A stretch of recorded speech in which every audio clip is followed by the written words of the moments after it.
Hello, dear friends. Shavua Tov. This was the parsha of Lech lecha. And Rabbi Tzvi Yehuda Kook used to say that the parshiot of Breshit are in pairs. Breshit and Noach goes together. Lech lecha and Vayera go together. And these are two parshiot that have Avraham in the center. I also want to say another thing that somebody brought my attention to.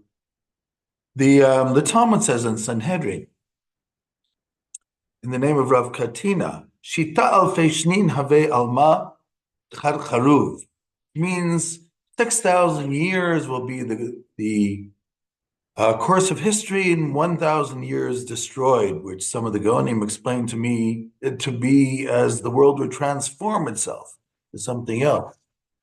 But the point is, out of these 6,000 years, according to our tradition, by the way, today we're in 5785, according to the Hebrew chronology. So in the first 2,000 years, it's called chaos, tohu. That's what Rav Katina says. The first 2,000 are chaos. The second 2,000 are called Torah. And the third 2,000 are called Yemot HaMashiach, the time of the Messianic era where it could possibly be. So how does this work? Chaos then is the first 2,000 years. Now, according to Hebrew chronology, again, the Hebrew calendar, Abraham was born in 1948. Again, we're not talking about the Gregorian calendar, the Hebrew calendar, even though it's cute because the state of Israel in the Gregorian calendar was founded, the modern state, in 1948 of the Common Era. But Abraham, who was way before the Common Era, in the Hebrew chronology was 1948 of the Hebrew chronology. So that means that when Abraham was 52, there was that changeover from the second millennia to the third millennia, which is called changing over from chaos to Torah. So even before the Torah is given, when a human being is looking for God and looking for godliness in the world and looking for morality, that's when Torah begins. That's when the journey of Torah begins and eventually is given at Sinai after the Exodus story in Shemot. But another interesting thing, if you look in the Torah, those first two parshiot, the first two portions, Breshit and Breshit and Noach, they take 2,000 years, meaning they're covering a time period of 2,000 years. There were 10 generations from Adam to Noah, another 10 generations from Noah to Abraham. I already said that Abraham lived during that transformation from the second to the third millennia. So 2,000 years went by in the period of the first two Sedras, the first two Parshiot of Bereshit and Noach. From then on, this whole rest of the book of Genesis, the whole rest of the book of Bereshit, covers a period of maybe 350 years. So obviously you can see that chapters, the portions 1 and 2, Bereshit and Shemot, were leading up to Avraham. And what does it mean they were leading up to Avraham? There's something very unique about Avraham, and we will see that both in Parshat Lech lecha and in Parshat Vayera. So first I want to bring a midrash. The midrash, I put it in front of you right now. Hopefully you'll be able to see it. Let's see right here. And the midrash is taken from Bereshit Rabbah, chapter 2, midrash 3. On the verse, and the land was tohu vavo, in chaos. This is talking about, this refers to Adam. Shaya lelama velo klum, because all his potential turned into nothing when he ate from the tree that God told him not to. So that's tohu, chaos. Bohu, which is another term for emptiness or chaos, that's Cain, who wanted to bring the world back to emptiness and chaos by killing his brother Abel.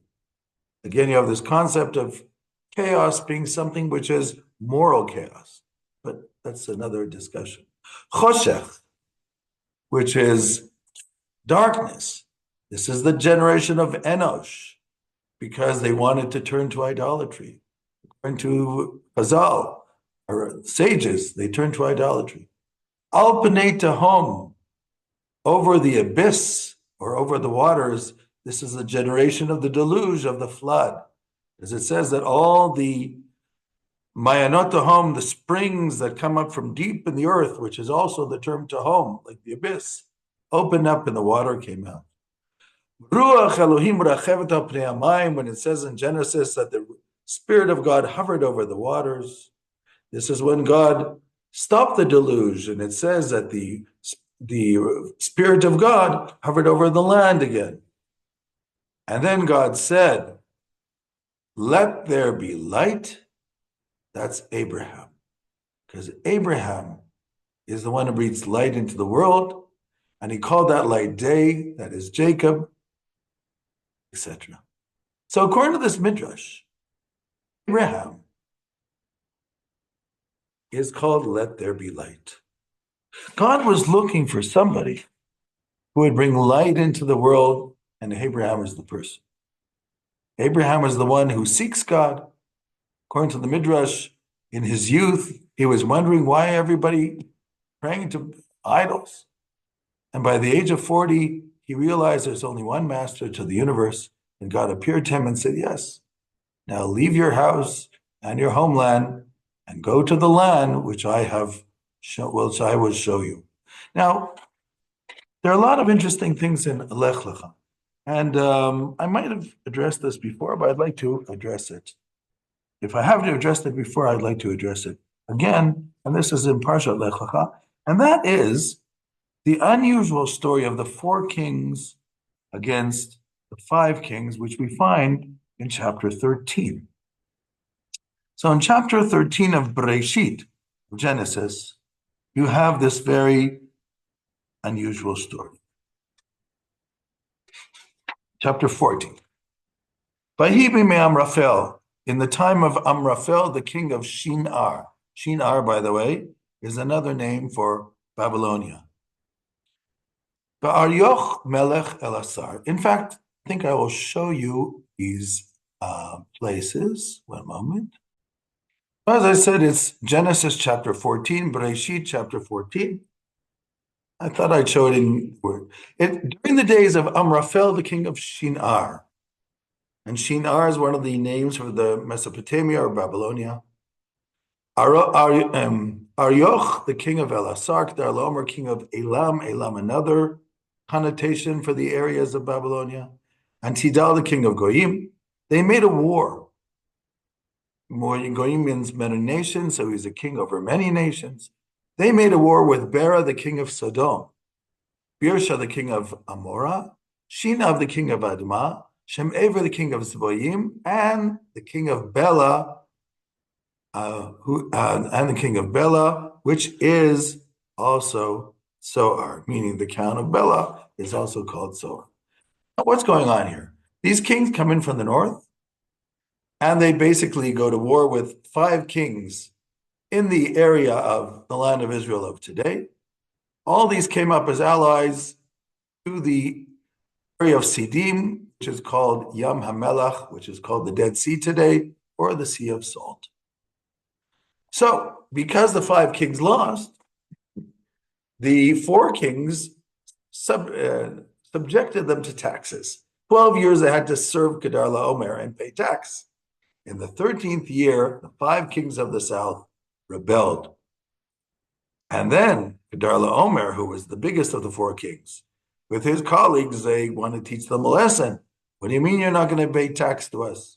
And in the 14th year, Kedarlaomer and the kings that were with him smote on the way, even before reaching these 5 kings of the south, just to prove a point. They smote the Rephaim and Ashtoreth Kanaim, the Zuzim and Cham, the Emim and Shaveh Kiryatayim, 3 other nations just on the way to show their power. And another 2 nations, the Chorites and Seir and Paran, another nation. And then they turned back, Tain Kadesh, etc. And then went out the king of Sodom, and the king of Gomorrah, and the king of Admah, and the king of Tzvoim, the king of Bela. And they set battle and array against them in the valley of Sidim, which is the area of the Dead Sea, against Kedarlaomer, the king of Elam, and etc., etc. The 4 kings facing the 5. And then what happened was, Sodom and Amorah, Admah, Tzfoyim, and Sor, the 5 kings fell to the 4 kings of the north, because the 4 kings of the north were powerful. But the mistake of the 4 kings was they also took Lot, Abraham's nephew, who dwelt in Sodom, and they departed also with Lot. Abraham heard that they departed with his nephew Lot. I'm not going to let them do that. So Abraham, who was in the tents of Timnath and Mamre and Amorite, his confederates, Abraham decided basically he would take 318 men, and probably also his friends, Mamre, Eshkol, and Aner, and they chased the four kings north. And he pursued them until Chovah, which is on the left side of Damascus, just to understand how far up they went. And he brought them back, which means Abraham won the war. He brought back all the spoils. He brought back his nephew Lot. He brought back the women. He brought back the people of the 5 kings and all the 5 kings themselves. Because as you know, in antiquity, kings never kill kings. And then after the battle's over, the king of Sodom meets with Abraham. After the slaughter of Kedar-Laomer, the king's with him. And Melchizedek, the king of Salem, brings bread and wine and blesses Abraham. Blessed be Abraham of God Most High, maker of heaven and earth. And the king of Sodom said, okay, you take the people, I'll take the people, you take the goods, you take the spoils. Abraham says, no, I swear I'm not going to take the spoils. That you shouldn't say that you made me rich. God makes me rich, not you. Except for my friends, Neresh, Kol Mamre, they should have their portion, also the 318 men who went with me. What's going on here? Let's also take a look at the names of the 5 kings. Names of the 5 kings, right over here. These, by the way, are the 5 kings that we'll find in next week's parsha.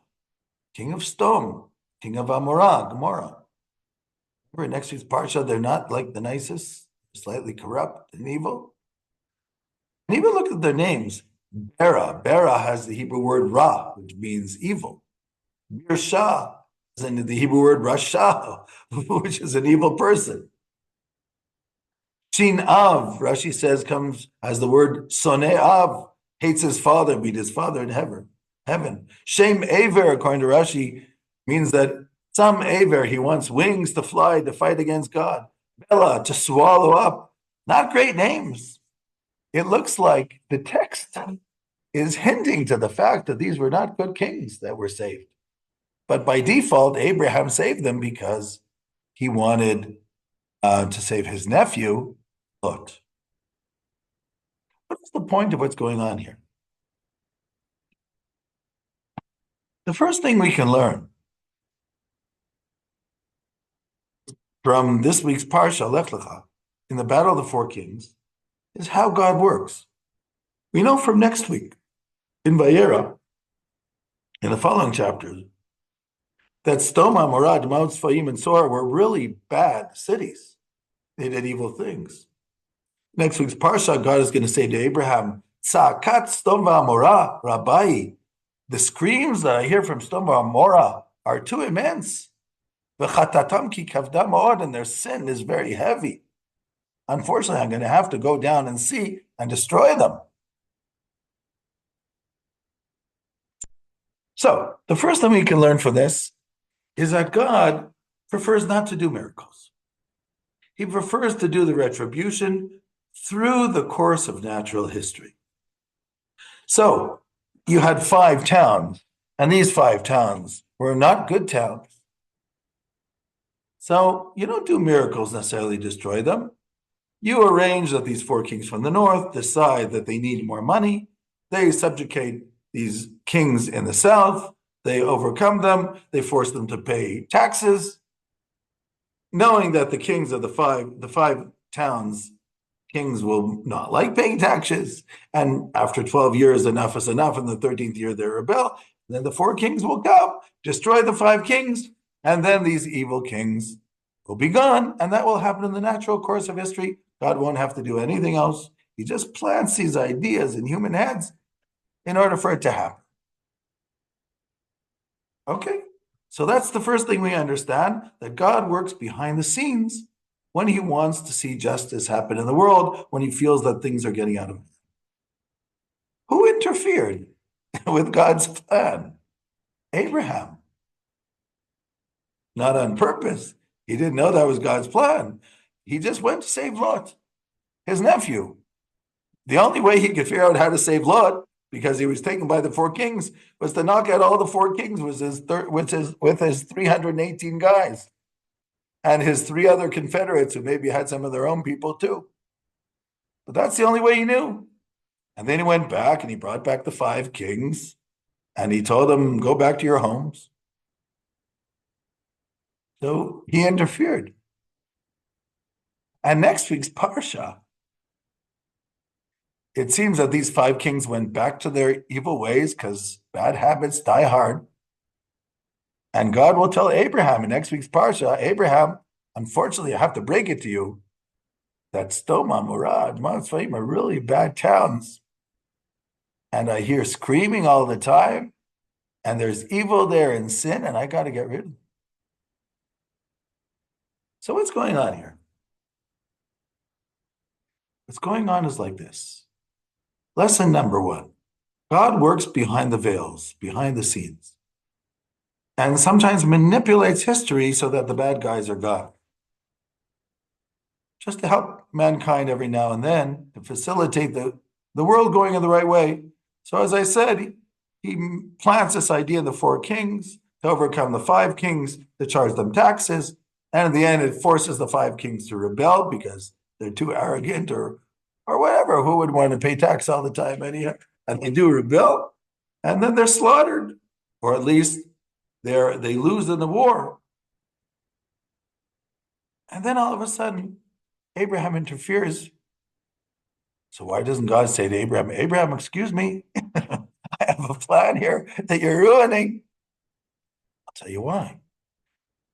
Because Abraham is doing this to save his nephew. He is risking his life to save another human being. It is so rare that a human being is willing to leave the 4 cubits of their egocentricity in order to do something for another at their own risk. God sees that, he's really impressed. This is why I created human beings. I want a guy like this, an altruist, an idealist, who is willing to help the weak, who is willing to help the other. And God is so impressed with Abraham and so enthusiastic about it, he doesn't care if it ruins the plan. He wants to watch it through and see what Abraham is going to do. And Abraham saves Lot. And Abraham is not interested in the spoils. He doesn't want to get rich.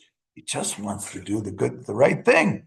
The mishpat tzedakah, which the law and the justice and kindness which God is going to find among the talents and characteristics of Abraham. So let him do it. He can change the plan. It's okay, because this is the goal of creation, to have a human being like that, who is willing to stick out his neck, take the risk for the good of others.